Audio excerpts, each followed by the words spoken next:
bathukhumala umdungwa umbulazi umzilikazi kamashobane wena wadla umuntu wamyenga ngendaba udonda intombi ngesizulu.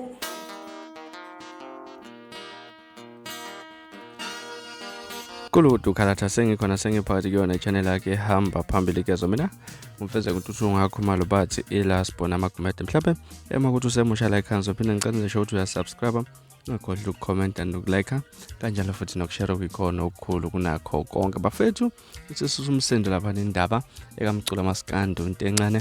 umfokazi wonke ngemuva ukuthi insizwa lapha ithenge imoto eyohlobo lapha le Mercedes olbeza kakhulu lapha abantu ebabuke bephula izinto ehlukahlukene lapha enkundleni zokuxhumana ikakhulukazi ka Facebook bakhuluma ngabanye ukuthi abakhala ngokuthi uNtencane akakhile ekhaya kubo lapha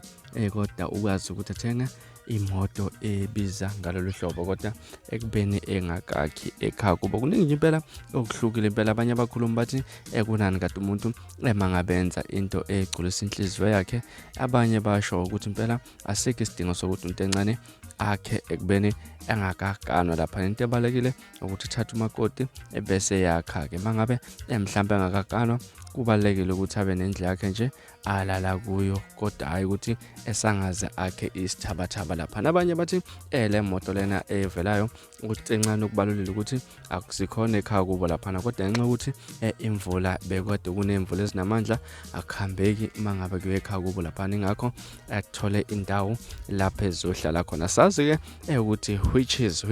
ikhophi okuyikhona khona lapha ekulokho okukhulunywayo enkundleni zokuxhumana kodwa mina ke engizofisa ukuzwa ukuthi wena futhi nokwakho ukuphawula ngalezi ndaba ningakhohlwa ukuyophawula lapha ku-comment section ningakhohlwa ke ukusubscribe nokulike kanjalo futhi nokushare kwikhona okukhulu kunakho konke niziphathe kahle